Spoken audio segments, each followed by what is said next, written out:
Welcome back to Live With, brought to you by Species Nutrition. Visit speciesnutrition.com. I'm Dave Palumbo. Today's guest is IFBB Pro Brandon Hendrickson, fresh off his 2 wins at the Hawaii Pro and the Governor's Cup. Congratulations, my friend. Man, thanks a lot, Dave. Appreciate it. Big victories you've had. You were 3rd at the Arnold, which was a great, great in and of itself. That was a super stacked lineup with Andre Ferguson winning that show. You've won that show 2 years prior, so you know how that kind of feels. But you went on a tear after that. A lot of guys do the Arnold and they don't compete anymore. What's this big schedule you got of all these shows you got planned? This is more for business, but I was so fired up after the Arnold that I feel like I just needed to get back on stage and redeem myself. So it was kind of like a redemption type of thing. So I went ahead and did the Hawaii Pro the week after that and won that show. And then 2 weeks after that, I just won the Governor's Cup. So one more show in Salt Lake City this weekend. Wow, you got a busy schedule. Now, you hadn't planned to do the Hawaii show after the Arnold? Yeah, we planned on it actually only a couple weeks before the Arnold. Okay. It was kind of a last-minute decision, but yeah, we did that. Now, when you go to Hawaii, Brandon, to kind of compete, do you stay there a couple of days after at least and kind of chill out? Because I know you got a show right after that. What do you do?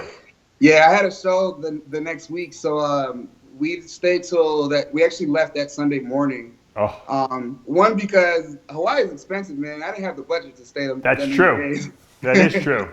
So, yeah, we did the show, knocked it out real quick, and flew right back home. Yeah, people don't realize, I've been to Hawaii also, on vacation. It's probably at least 50% more expensive there. You think New York is expensive, but Hawaii is way more expensive. Groceries, the restaurants, everything there. It's crazy. I didn't profit off anything that weekend. But you got the victory, obviously. Went to why would you go to the Governor's Cup now after winning Hawaii?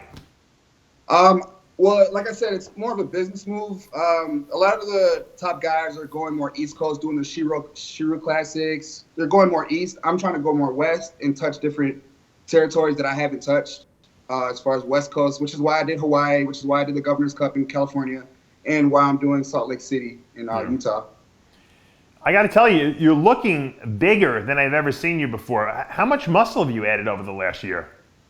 I'm probably like 3 or 4 more pounds than the Olympia last year, which I placed 3rd. Yeah, you're looking really good. I mean, and 3 and 4 pounds on your body is like 10 pounds on a normal person's body. Yeah, it's a totally different look with only 3 to 4 pounds added.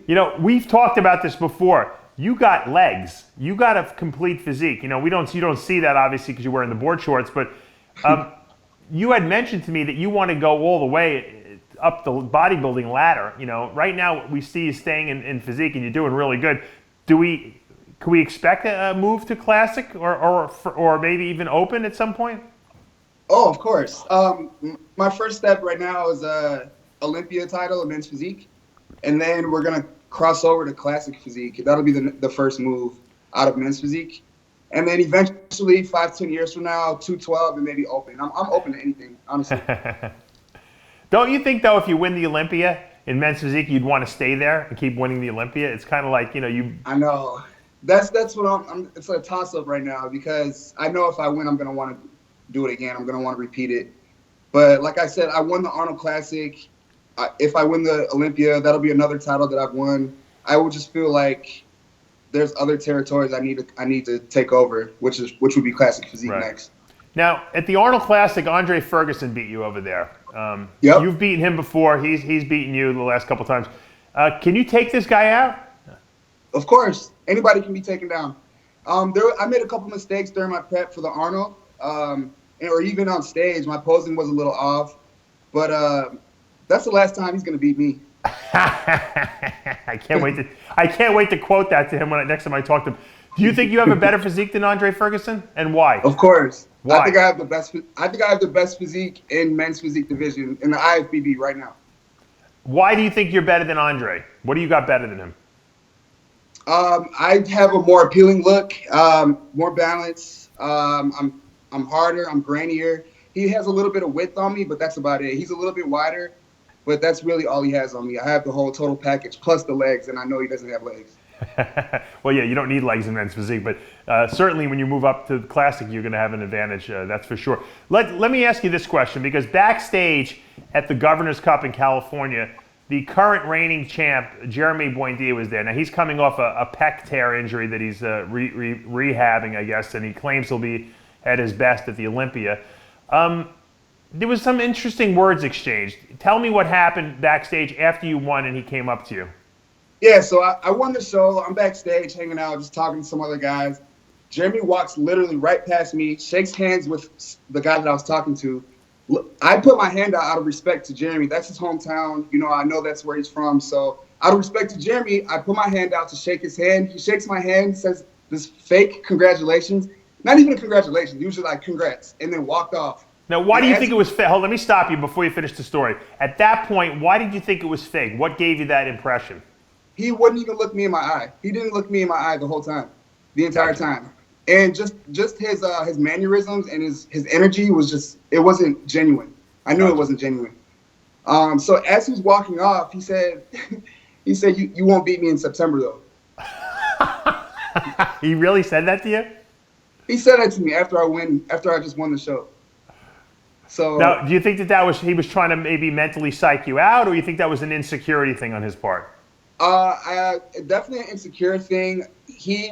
I know what he's doing. He doesn't know he's doing this. Subconsciously, he's telling me I'm on my game. I'm on point.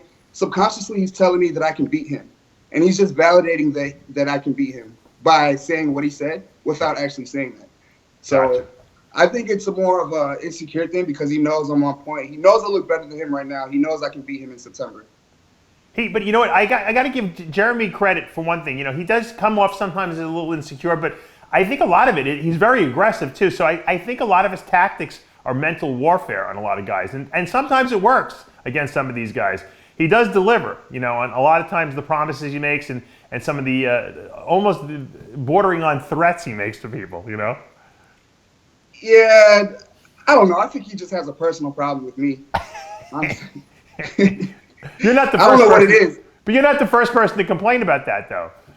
Yeah, I don't know what it is. I'm a cool dude. I'm super chill. I don't talk about anybody unless you talk about me first. But like I said, he just has a personal problem with me, which is cool. I love it. It just motivates me. You know what? I've seen guys like Flex Wheeler was like this. When they were competing, they were like mental like warriors. Like they couldn't be friends with anyone. They were kind of like very short with people.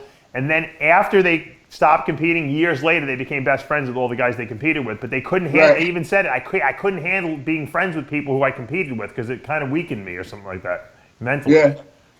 So you know, everyone's different. You got one of those personalities though, where you're friends with everyone. You know, you're just a good guy. I don't think anyone will ever say a bad word about you. Oh, they do. They do. But, a majority of the people that I compete with or that are fans, I get more love than hate, honestly. Yeah.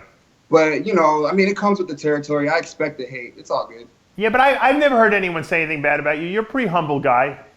You know, you're confident in yourself, but you don't come off as cocky or arrogant or anything like that, you know? Yeah, thank you. I don't forget where I come from, and I know I worked hard to get to this point, so. You know, we've talked to you before about this. You're kind of like a relative newcomer to the sport. I mean, you really haven't been in it that long. I mean, now it's been a couple years extra since you won that Arnold Classic, but that was kind of like you were a newbie then. Do you feel more confident when you get on stage now, getting up against these guys? Yeah, I used to get real nervous, but now I know when I get on stage, I look back at my prep. I know how hard I worked. I know how hard I sacrificed. So when I get on stage, I just show it off. I don't feel anything. I don't feel any nervous, no nervous energy. I just go and do my thing and shut it down.